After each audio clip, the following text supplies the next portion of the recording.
I gave my body to a stranger to save my husband's life. The surgery was successful. My husband survived. But when I told him the truth about how I got the money, he looked at me with such hatred in his eyes and said, "You should have let me die."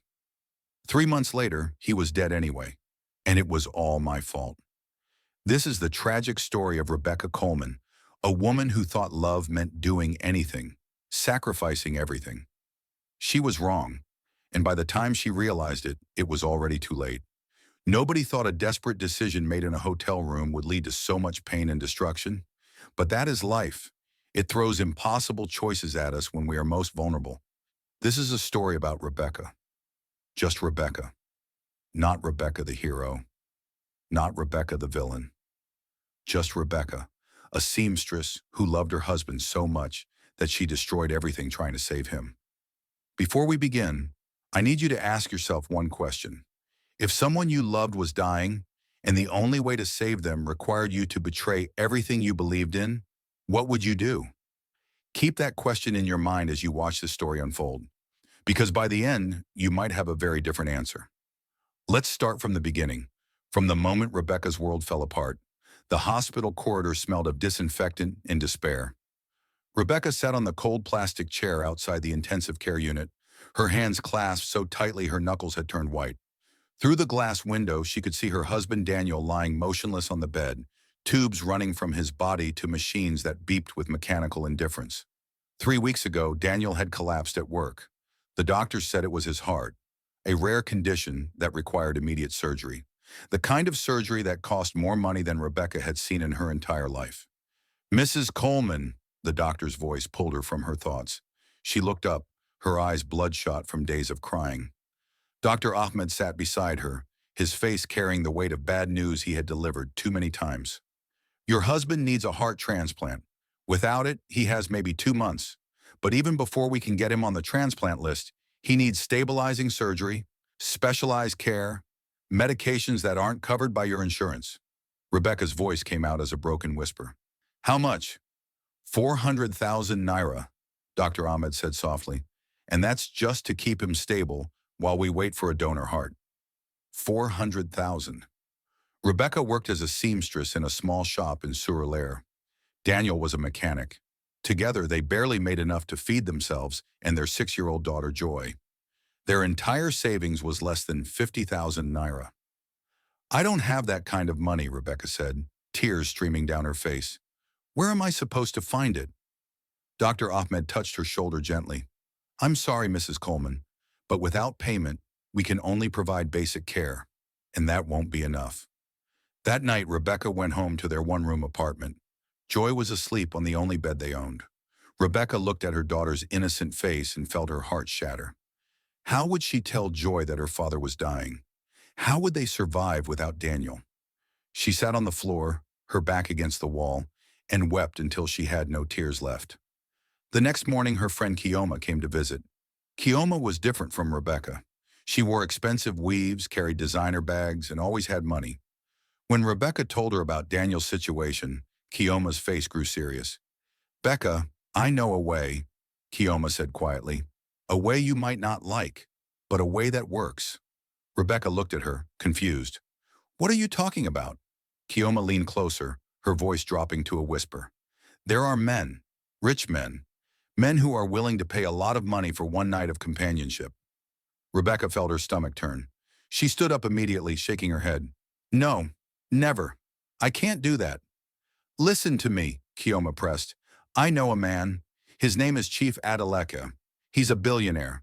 One night with him, and you'll have more than enough money to save Daniel's life." "I said no," Rebecca shouted, then quickly lowered her voice, remembering Joy was sleeping. "I'm a married woman. I love my husband. I can't betray him like that." Kioma sighed. "Then what will you do? Watch him die? Let Joy grow up without a father? Sometimes we have to do terrible things for the people we love." After Kioma left, Rebecca sat in the darkness of her small room. Her mind was a battlefield. Every moral value she had ever held screamed at her to refuse. But Daniel's face, pale and weak on that hospital bed, haunted her.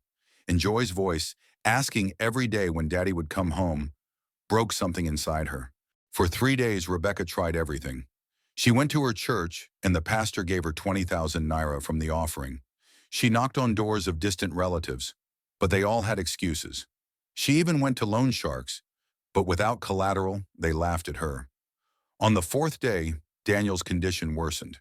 Dr. Ahmed called her urgently. "Mrs. Coleman, if we don't operate within the next 48 hours, your husband will not survive. I'm sorry, but I need to know. Can you raise the money?" Rebecca looked at her husband through the glass. His chest rose and fell weakly. She thought of Joy asking for her daddy. She thought of their wedding day, when Daniel had promised to love her forever. She thought of the life they had built together from nothing. She pulled out her phone and called Kioma. "Tell me how to reach Chief Adalek," she whispered. That evening, Rebecca found herself in the back of an expensive car, being driven to a hotel in Victoria Island. Her hands trembled in her lap. She wore a simple dress Kioma had given her, and her hair was pulled back neatly. She looked nothing like herself. She felt nothing like herself. The hotel was the most luxurious place Rebecca had ever seen. Marble floors, golden chandeliers, and staff in uniforms that probably cost more than her monthly rent. Kioma had given her a room number, 1408. Rebecca stood outside the door for what felt like hours. Her hand raised to knock, then fell back to her side. She thought about running. She thought about calling it off. But then she thought about Daniel dying, and she knocked. The door opened to reveal a man in his 60s. He was short, round, with a face that looked like it had never smiled genuinely. His eyes swept over Rebecca with the look of someone inspecting merchandise. "You must be Rebecca," he said, his voice oily and unpleasant. "Come in." The suite smelled of expensive cologne and cigar smoke. Chief Adalek poured himself a drink and gestured for Rebecca to sit. She perched on the edge of the sofa, her entire body rigid with fear and shame. "So," Chief Adalek said, circling her slowly, "Kioma tells me you need money urgently. Your husband is sick, correct?" Rebecca nodded, unable to speak. "And you're willing to do anything to save him?" He smiled, and it made Rebecca's skin crawl. How noble, how tragic, how utterly predictable. He reached into his jacket and pulled out a stack of cash. 400,000 naira, exactly what you need. But first we must discuss terms. Rebecca forced herself to speak. "One night, that's all, and then I never see you again." Chief Adalek laughed, a harsh sound that echoed in the large room. "Oh, my dear naive girl, that's not how this works. You see, one night costs much less. If you want the full amount, you'll be available whenever I call, for as long as I want." Rebecca's blood ran cold. "No, that's not what I agreed to." "Then leave," Chief Adalek said simply. "Walk out that door and watch your husband die. It makes no difference to me. There are 100 girls just like you, desperate and foolish, willing to do whatever it takes." Rebecca stood, her legs shaking. She walked toward the door, her hand on the handle. But then her phone rang. It was Dr. Ahmed. "Mrs. Coleman, your husband just crashed. We're doing emergency resuscitation now, but I need that money tonight if we're going to save him. Tonight or it's over." Rebecca's hand fell from the door handle. She turned back to Chief Adalek, and in his eyes she saw her defeat reflected back at her. "Give me the money," she whispered. That night broke something in Rebecca that would never heal. Chief Adalek was not gentle. He was not kind. He treated her like an object he had purchased, which in truth he had. When it was over, she lay in the bathroom, scrubbing her skin until it was raw, sobbing silently so he wouldn't hear. He threw the money at her as she left. "My driver will call you when I need you again. Don't even think about running. I have friends everywhere. If you try to disappear, I'll make sure your husband doesn't get his transplant. Do we understand each other?" Rebecca nodded numbly and left. She went straight to the hospital and paid for Daniel's first surgery. The operation was scheduled for the next morning. As she sat beside his bed that night, holding his hand, she felt like a ghost. She was there, but everything that made her Rebecca had been left behind in that hotel room. "Becca," Daniel whispered weakly. He had regained consciousness briefly. "How did you get the money?" Rebecca forced a smile, though tears poured down her face. "Don't worry about that now. Just focus on getting better." "I love you," Daniel whispered. "You're the most amazing woman in the world. I'm so lucky to have you." Each word was a knife in Rebecca's heart. The first surgery was successful. Over the next few weeks, Daniel grew stronger. But Rebecca grew weaker. Not physically, but in every way that mattered. Chief Adalek called her 3 more times. Each time she begged him to let her go. Each time, he reminded her that Daniel's remaining surgery and the transplant depended on her cooperation. She stopped eating. She stopped sleeping. When she looked in the mirror, she no longer recognized the woman staring back at her. The shame was eating her alive from the inside. One evening, as Daniel was finally strong enough to come home, he noticed. "Becca, what's wrong? You haven't been yourself. Talk to me." Rebecca looked at her husband, at the man she had destroyed herself to save, and something inside her cracked. The words came pouring out like a flood. "I slept with another man to get the money for your surgery. Not just once, multiple times. I'm still doing it because he won't let me stop. I sold myself, Daniel. I sold my body, my dignity, everything, to save your life." The silence that followed was deafening. Daniel stared at her, his face cycling through shock, disbelief, horror, and finally disgust. "You what?" he whispered. "I had no choice," Rebecca sobbed. "You were dying. I tried everything else. This was the only way." Daniel stood up slowly, his hand pressed against his chest where the surgery scar was still healing. "You had a choice, Rebecca. You could have let me die with my dignity intact. Instead, you turned my wife into a prostitute." The word struck Rebecca like a physical blow. "Don't call me that. I did it for you. For us. For Joy." "For me?" Daniel's voice rose. "You think I wanted this? You think I can live knowing what you did? Knowing that every day I'm alive is because my wife sold herself like cheap goods at Belogan Market?" "Daniel, please." Rebecca reached for him, but he stepped back as if her touch would contaminate him. "Don't touch me. Don't ever touch me again." His face was twisted with pain and anger. "Every time I look at you now, all I'll see is you in bed with that man. How am I supposed to live with that?" Rebecca collapsed to her knees. "I love you. Everything I did because I love you." "You destroyed us," Daniel said coldly. "You destroyed our marriage. You destroyed any future we might have had. All because you couldn't accept that sometimes death is better than dishonor." He turned and walked out of their small apartment. Rebecca heard his footsteps echoing down the stairs, growing fainter until they disappeared completely. Joy, who had been hiding in the corner, ran to her mother. "Mama, why is Daddy angry? Where is he going?" Rebecca held her daughter tightly, unable to answer. What could she say? How could she explain that she had saved her husband's life only to lose him forever? Daniel never came back home that night, or the next, or the one after that. Rebecca tried calling him, but he blocked her number. She went to his mother's house where he was staying, but the old woman spat at her feet. "You should be ashamed of yourself. My son almost died with honor. You took that from him. You took everything from him."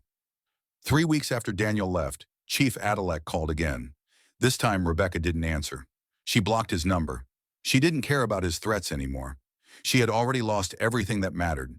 But Chief Adalek was not a man who accepted rejection. 2 days later, Rebecca received a call from the hospital.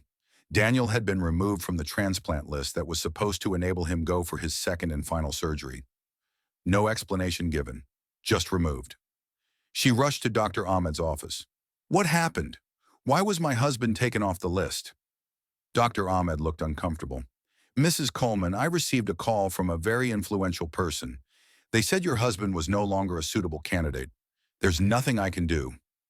Rebecca felt the room spinning. Chief Adalek had kept his promise. He was destroying them. She ran to Daniel's mother's house, pounding on the door. When Daniel finally came out, he looked even weaker than before. The temporary surgery was failing.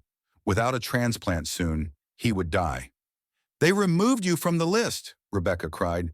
"Chief Adalek did it because I stopped seeing him. Daniel, please, I'll do whatever he wants. I'll go back. Just please let me save you." Daniel looked at her with eyes full of pain. "No, Rebecca. I'd rather die than have you debase yourself again because of me. At least in death, I'll have some dignity." "Don't say that," Rebecca begged. "Think about Joy. She needs her father." "Joy needs a mother she can respect," Daniel replied. "What will you tell her when she's older? How will you explain what you did? He went back inside and closed the door in her face. 2 months later, Daniel died. His body had rejected the temporary measures, and without a place on the transplant list, there was no hope. Rebecca stood at his funeral, holding Joy's hand, as people whispered and pointed. Everyone knew now. Kioma had spread the story, perhaps out of guilt, perhaps out of spite. Everyone knew what Rebecca had done. At the graveside, Daniel's mother approached her. "You killed my son, not with your hands, but with your choices. I hope you carry that guilt for the rest of your miserable life." Rebecca didn't defend herself. How could she? In trying to save Daniel, she had indeed killed him. Maybe not his body, but his spirit, his will to live, his love for her. That night after the funeral, Rebecca sat in their small apartment. Joy was asleep, exhausted from crying all day. Rebecca looked at the bottle of sleeping pills in her hand. It would be so easy. Just swallow them all and let the pain end. But then Joy stirred in her sleep, calling out softly, "Mama?" Rebecca put the pills down. She couldn't leave Joy an orphan. She couldn't let her daughter pay the price for her mother's choices. Years passed. Rebecca raised Joy alone, working 3 jobs to make ends meet. She never remarried. She never even looked at another man. The shame of what she had done was a weight she carried every single day. Joy grew up knowing what her mother had done. When she turned 16, Rebecca told her everything, believing she deserved the truth. Joy looked at her mother with tears in her eyes. "Did you love Daddy that much?" Joy asked. "More than life itself," Rebecca whispered. "Then I understand," Joy said. "You did what you thought you had to do. But Mama, sometimes love means letting go, even when it kills you." Rebecca realized then that her daughter was wiser than she had ever been. She had tried to play God, tried to control life and death, and in doing so, she had destroyed everything. On the anniversary of Daniel's death, Rebecca visited his grave. She knelt beside the headstone, placing fresh flowers as she did every week. "I'm sorry," she whispered. "I thought I was saving you, but I understand now. Some prices are too high to pay. Some sacrifices destroy more than they save. I wish I had been strong enough to let you go with your dignity intact. I wish I had trusted that Joy and I would survive without you. I was wrong, Daniel. I was so terribly wrong." The wind rustled through the cemetery, but there was no answer. There would never be an answer. Daniel was gone, and Rebecca was left with nothing but regret and shame. As she walked away from the grave, she saw a young woman standing at another graveside, crying. Rebecca watched her for a moment, then walked over. "Are you all right?" Rebecca asked gently. The young woman looked up, her eyes red. "My husband is dying. The doctors say he needs an expensive surgery. I don't know what to do.